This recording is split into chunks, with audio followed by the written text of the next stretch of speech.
అందరికీ అందరూ బాగున్నారా? ఈ రోజైతే ఈ వీడియోలో మంచి tasty and special potato fry ఎలా చేసుకోవాలో ఒక స్పెషల్ రెసిపీతో అయితే మీ అందరికీ చెప్పేబోతున్నాను. సో ఫస్ట్ అయితే పొటాటోస్ ని మంచిగా ఒక 2-3 టైమ్స్ వాష్ చేసుకున్న తర్వాత మంచిగా పీలర్ తో పై తొక్కలన్నీ కూడా మంచిగా పీల్ చేసేసుకోవాలి. పీల్ చేసుకున్న తర్వాత కూడా ఎక్కడో చోట మనకి తెలియకుండా కొంచెమైనా మట్టి ఉండిపోతుంది కాబట్టి పీల్ చేసుకున్న పొటాటోస్ ని కూడా ఒక 2-3 టైమ్స్ వాష్ చేసుకోవాలి. వాష్ చేసేసుకున్న తర్వాత పొటాటోస్ ని నేను చూపిస్తున్న విధంగా ఈవెన్ గా కట్ చేసుకోవాలి. అంటే పొటాటో పీసెస్ అనేవి మనకి మరీ పల్చగా ఉండకూడదు, అలాగని మరీ థిక్గా కూడా ఉండకూడదు. పల్చగా ఉంటే ఫ్రై సరిగ్గా రాదు, థిక్గా ఉంటే సరిగ్గా ఉడకవు. కాబట్టి నేను చూపించిన విధంగా ఈవెన్ గా ఒక స్క్వేర్ షేప్ లో వచ్చేలాగా అన్నిటినీ కూడా ఒకే సైజు లో ఉండేలాగా నీట్ గా కట్ చేసి పెట్టుకోవాలి. పొటాటో ఫ్రైయే కదా, ఏముంది రెగ్యులర్ రెసిపీయే కదా అనుకుంటున్నారేమో. కాదండి, ఈ పొటాటో ఫ్రై ఒక్కసారి ఇలా ట్రై చేసి చూడండి. ఖచ్చితంగా ఇంకెప్పుడు పొటాటో ఫ్రై చేయాలన్నా కూడా మీరందరూ ఇదే రెసిపీ ఫాలో అవుతారు. పొటాటోస్ అన్ని కట్ చేసుకున్న తర్వాత ఒక బౌల్ లోకి వాటర్ తీసుకొని వాటర్ లోకి ఒక స్పూన్ సాల్ట్ వేసిన తర్వాత ఆ సాల్ట్ వాటర్ లోకి మనం కట్ చేసుకున్న పొటాటో పీసెస్ అన్నిటినీ కూడా సోక్ చేసుకోవాలి. ఇలా ఎప్పుడు పొటాటో వండినా కూడా మనం మాక్సిమం సాల్ట్ వాటర్ లోనే ముందుగా సోక్ చేసుకోవాలి. ఇలా ఎందుకు సోక్ చేసుకోవాలి అంటే పొటాటో పైన ఎక్స్ట్రా స్టార్చ్ అనేది మనకి రిమూవ్ అయిపోతుంది. దానివల్ల మనకి పొటాటోస్ రోస్ట్ చేసుకున్నా ఫ్రై చేసుకున్నా కూడా ఒకదానికొకటి అంటుకోకుండా క్రిస్పీగా వస్తాయన్నమాట. సో ఇదొక మంచి టిప్ అనమాట. పొటాటోస్ ఫ్రై చేసుకున్నా లేకపోతే రోస్ట్ చేసుకున్నా. ఇంకా మనం పొటాటో ఫ్రై రెసిపీలోకి వెళ్ళిపోదామా? ఫస్ట్ అయితే స్టవ్ ఆన్ చేసి ప్యాన్ పెట్టి ప్యాన్ లోకి కొంచెం ఆయిల్ తీసుకోండి. ఆయిల్ అనేది మనకి పొటాటో పీసెస్ అన్ని కూడా మునిగేలాగా ఉండాలి. సో కొంచెం ఎక్కువ ఆయిలే పడుతుంది మనం తీసుకున్న పొటాటో పీసెస్ బట్టి. ఆయిల్ అనేది మంచిగా మరిగిన తర్వాత దానిలోకి మనం సాల్ట్ వాటర్ లో సోక్ చేసి పెట్టుకున్న పొటాటో పీసెస్ అన్నిటినీ కూడా ఆయిల్ లోకి యాడ్ చేసుకోండి. ఫ్రై అనేది ఈవెన్ గా రావాలంటే ఇక్కడ ఒక చిన్న టిప్ చెప్తానండి. ఇక్కడ ఆయిల్ అనేది మనకి బాగా మరిగిన తర్వాత మాత్రమే పొటాటో ముక్కల్ని వేసుకోవాలి. ఆయిల్ అనేది మరగకపోతే మనకి పొటాటో పీసెస్ అనేవి సరిగ్గా ఫ్రై అవ్వకుండా అడుగంటికి పోతాయి. అండ్ నాన్ స్టిక్ ప్యాన్ అయితే అసలు అడుగంటే సమస్య ఉండదు. So non stick pan use చేస్తే ఇంకా బెటర్ అన్నమాట. ఈ రెసిపీలో మనకి ఎక్కువగా టైం తీసుకునేది ఈ పొటాటో ముక్కలు ఫ్రై అవ్వడానికే. దీని తర్వాత కర్రీ అనేది చాలా సింపుల్ గా అయిపోతుంది. కానీ ఈ పొటాటో పీసెస్ ని ఫ్రై చేయడమే ఇందులో ఉన్న ఒక టేస్ట్ కి రీజన్ అన్నమాట. మంచిగా ఫ్రై చేసుకోవాలి, ఎక్కువగా రోస్ట్ అవ్వకూడదు, క్రిస్పీగా అయిపోకూడదు. కానీ పొటాటో అనేది బయటకి కొంచెం క్రిస్పీగా, లోపల మాత్రం మంచిగా కుక్ అవ్వాలి. సో అలా కావాలి అంటే పొటాటో పీసెస్ వేసిన 1-2 నిమిషాల తర్వాత ఫ్లేమ్ ని మీడియం లోకి మార్చి కంటిన్యూస్ గా పొటాటో పీసెస్ ని కలుపుతూనే ఉండాలి. అలా అయితేనే మనకి ఇవన్నీ కూడా ఈవెన్ గా కుక్ అవుతాయి. అలాగే ఓవర్ కుక్ అవ్వకుండా ఉంటాయి, అలాగే అండర్ కుక్ కూడా అవ్వకుండా ఉంటాయి. చూసారు కదా, ఇక్కడైతే మనకి కావలసిన పొటాటో ఫ్రై కి అనుగుణంగా మంచిగా పొటాటోస్ అనేవి ఫ్రై అయిపోయాయి. ఇప్పుడు ఈ బంగాళదుంప ముక్కలన్నింటినీ కూడా ఒక బౌల్లో టిష్యూ పేపర్స్ వేసుకొని దానిలోకి తీసుకోవడమే. ఈ బంగాళదుంప ముక్కల్ని ఇలా టిష్యూ పేపర్స్ లో తీసుకోవడం వల్ల ఈ బంగాళదుంప ముక్కలకి ఉండే ఎక్స్ట్రా ఆయిల్ అనేది ఈ టిష్యూ పేపర్స్ అబ్జార్బ్ చేసుకొని మనకి ఆయిల్ కూడా ఎక్కువగా ఉండదు. సో ఖచ్చితంగా టిష్యూ పేపర్స్ లో మాత్రమే తీసుకోండి. ఇంకా మనకి ఈ ఫ్రై కి కావలసినవన్నీ రెడీ చేసేసుకుందామా? సో బంగాళదుంప ముక్కలకి తగ్గట్టు ఒక 2-3 ఉల్లిపాయలను అయితే మంచిగా పొడుగ్గా చీలికల్లా కట్ చేసుకోండి. అలాగే పచ్చిమిర్చిని కూడా పొడుగ్గా చీలికల్లా కట్ చేసుకోండి.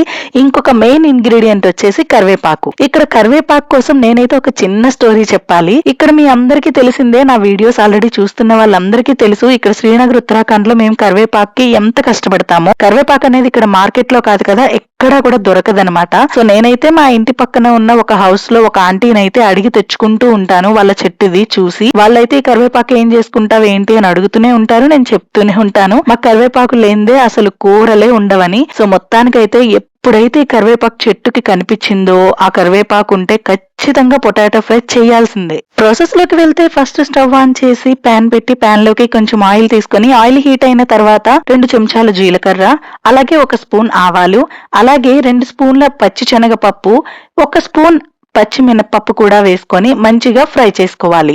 ఈ ఫ్రైలోకి నేనైతే కొంచెం శనగపప్పు ఎక్కువే తీసుకుంటాను, ఎందుకంటే ఫ్రై తింటున్నప్పుడు కరకరలాడుతూ చాలా బాగుంటుంది. తాలింపు గింజలన్నీ మంచిగా ఫ్రై అయిన తర్వాత మనం పొడుగ్గా చీలికలుగా కట్ చేసుకున్న ఉల్లిపాయ ముక్కల్ని వేసుకొని మంచిగా ఫ్రై చేసుకోండి. ఈ ఆనియన్స్ ఫ్రై అవ్వాలంటే ఒక చిన్న హ్యాక్ సాల్ట్. మనం ఈ ఆనియన్స్ తొందరగా ఫ్రై అవ్వాలి అనుకుంటే చిన్న పించ్ ఆఫ్ సాల్ట్ వేసుకుంటే చాలండి. ఆనియన్స్ చాలా తొందరగా ఫ్రై అయిపోతాయి. ఇది ఒక మంచి హ్యాక్ అన్నమాట. మనకి టైం కూడా కలిసి వస్తుంది. అలాగే ఆనియన్స్ వేగుతున్నప్పుడే మనం దంచిన ఒక 4-5 వెల్లుల్లి రెబ్బల్ని కూడా ఇందులో వేసుకోవాలి. ఇవి కూడా మంచిగా ఫ్రై అయిన తర్వాత వీటిలోకి మనం ముందుగా కట్ చేసి పెట్టుకున్న పచ్చిమిర్చిని కూడా యాడ్ చేసుకొని మంచిగా ఫ్రై చేసుకోవాలి.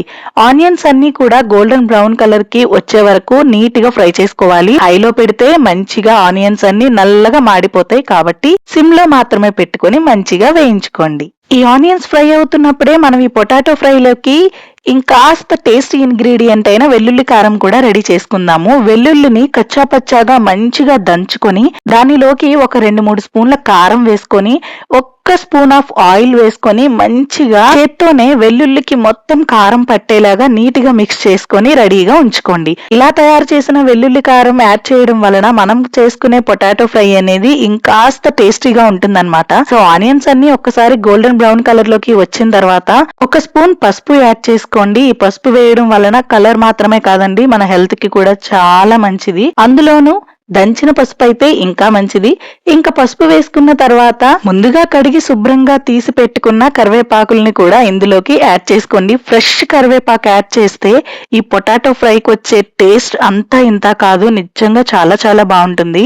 కరివేపాకుని మనం నిజంగా చాలా తక్కువగా చూస్తాము, అంటే కూరలో కరివేపాకే కదా అన్నట్టు చూస్తాము చాలా తక్కువగా. కానీ కరివేపాకు లేకుండా మనం తెలుగు వాళ్ళం, అందులోనూ సౌత్ వాళ్ళందరూ కూడా కరివేపాకు అనేది లేకుండా ఏ కూర కూడా ఉండదు. కరివేపాకు అనేది మనకి దొరికితే దాని విలువ తెలియదు, గాని దొరకకపోతే మాత్రం దాని వాల్యూ చాలా ఎక్కువగా తెలుస్తుంది. నాకైతే ఈ శ్రీనగర్ ఉత్తరాఖండ్ వచ్చాక కరివేపాకు వాల్యూ నిజంగా చాలా బాగా తెలిసింది. ఏ కూర చేద్దామన్నా కూడా ఏదో మేజర్ మిస్సింగ్, అదే కరివేపాకు అని అర్థమైంది. ఇక ఈ కరివేపాకు కూడా వేగిన తర్వాత మనం ఆల్రెడీ ఫ్రై చేసి రెడీగా పెట్టుకున్న పొటాటో ముక్కలన్నిటినీ కూడా పాన్ లోకి వేసుకొని మొత్తంగా కలిసేలాగా ఒక్కసారి మంచిగా కలుపుకోండి. మీ దగ్గర మాత్రం ఫ్రెష్ కరివేపాకు దొరికితే నా రికమెండేషన్ అయితే మాత్రం కొంచెం ఎక్కువ కరివేపాకే తీసుకోండి. ఇలా పొటాటోస్ ని ఒక్కసారి మిక్స్ చేసుకున్న తర్వాత రుచికి సరిపడా ఉప్పు కూడా వేసుకోండి. మనం ఆల్రెడీ పొటాటో ముక్కల్ని సాల్ట్ వాటర్ లోనే సోక్ చేసాం కాబట్టి ఆల్రెడీ పొటాటోస్ కి కొంచెం సాల్ట్ యాడ్ అయ్యి ఉంటుంది. సో టేస్ట్ కి తగ్గట్టు చూసుకొని ఉప్పు కూడా యాడ్ చేసుకోండి. ఒక్కసారి ఉప్పు కూడా యాడ్ చేసుకున్న తర్వాత మంచిగా పొటాటోస్ అన్నిటినీ కూడా ఒక్కసారి మిక్స్ చేసుకొని మనం ముందుగా రెడీ చేసి పెట్టుకున్న దంచిన వెల్లుల్లి కారాన్ని యాడ్ చేసుకోండి. ఇలా దంచిన వెల్లుల్లి కారం యాడ్ చేసుకోవడం వలన మనకి నిజంగా పొటాటో ఫ్రై టేస్టే మారిపోతుంది. చాలా చాలా టేస్టీగా వస్తుంది. అది పచ్చి వెల్లుల్లి అయినా కూడా చాలా చాలా బాగుంటుంది. సో ఇలా దంచిన వెల్లుల్లి కారాన్ని కూడా యాడ్ చేసేసుకున్నాక గరిటెతో ఒక్క 2-3 సార్లు మొత్తం మిక్స్ చేసుకోండి. అంతే, tasty tasty potato fry ready అయిపోయినట్టే. అయినా బంగాళదుంప అంటే ఇష్టం లేని వాళ్ళు ఎవరుంటారండి? 10 మందిలో 9 మందికి పొటాటోనే ఫేవరెట్ అని చెప్తారు. సో నాకు కూడా వెజిటేబుల్స్ లో పొటాటోనే ఫేవరెట్. సో పొటాటో ఫ్రై అనేది మనం రెగ్యులర్ గా చేసుకునే ప్రాసెస్ కన్నా ఇలా కొంచెం డిఫరెంట్ గా చేసుకుంటే టేస్ట్ అయితే ఖచ్చితంగా అదిరిపోతుంది. ఈ పొటాటో ఫ్రై తో కాంబినేషన్ లో టొమాటో రసం పెట్టుకున్నా లేదంటే పప్పు చారు పెట్టుకున్నా అబ్బబ్బబ్బబ్బా అసలు ఎంత టేస్టీగా ఉంటుందంటే ప్రతిరోజు తినే రైస్ పోర్షన్ కన్నా ఖచ్చితంగా ఇంకొంచెం ఎక్కువే తింటారు, గానీ లెక్క తక్కువ కాదు. అంత టేస్టీగా ఉంటుంది పొటాటో ఫ్రై. మా దేవాకైతే పొటాటోస్ అనేవి అస్సలు ఇష్టం లేకుండా పోయాయి ఉత్తరాఖండ్ వచ్చిన తర్వాత, తను ఇక్కడ సింగిల్ గా ఉన్నప్పుడు. కానీ ఎప్పుడైనా పొటాటోస్ మాత్రం నేను ఇట్లా పొటాటో ఫ్రై చేస్తే మాత్రం చాలా ఇష్టంగా తింటాడు. అంటే పొటాటో ఇష్టం లేని వాళ్ళే ఈ ఫ్రై ని అంత ఇష్టంగా తింటే ఇంకా పొటాటో అంటే ఇష్టం ఉన్న వాళ్ళు ఇంకెంత బాగా ఎంజాయ్ చేస్తారు. సో మీరు ఒక్కసారి ఈ పొటాటో ఫ్రైని నేను చెప్పిన ప్రాసెస్ లో ట్రై చేయండి. ఎప్పుడు పొటాటో ఫ్రై చేయాలన్నా ఈ ప్రాసెస్ మాత్రమే ఫాలో అవుతారు, అంత టేస్టీగా ఉంటుంది. నేనైతే ఇక్కడ పొటాటో ఫ్రై చేసిన తర్వాత టేస్ట్ చేసి కూడా చూసేసాను, అదిరిపోయింది. రైస్ కూడా అవసరం లేదు, జస్ట్ ఈ పొటాటో ఫ్రైనే మొత్తం బౌల్లో వేసుకొని కూడా తినేయచ్చు, అంత టేస్టీగా ఉందండి. నా వీడియోస్ మీకు నచ్చితే లైక్ చేసి షేర్ చేసి కామెంట్ చేయండి. ఛానల్ ని సబ్స్క్రైబ్ చేసుకుని సపోర్ట్ చేయండి. Thank you.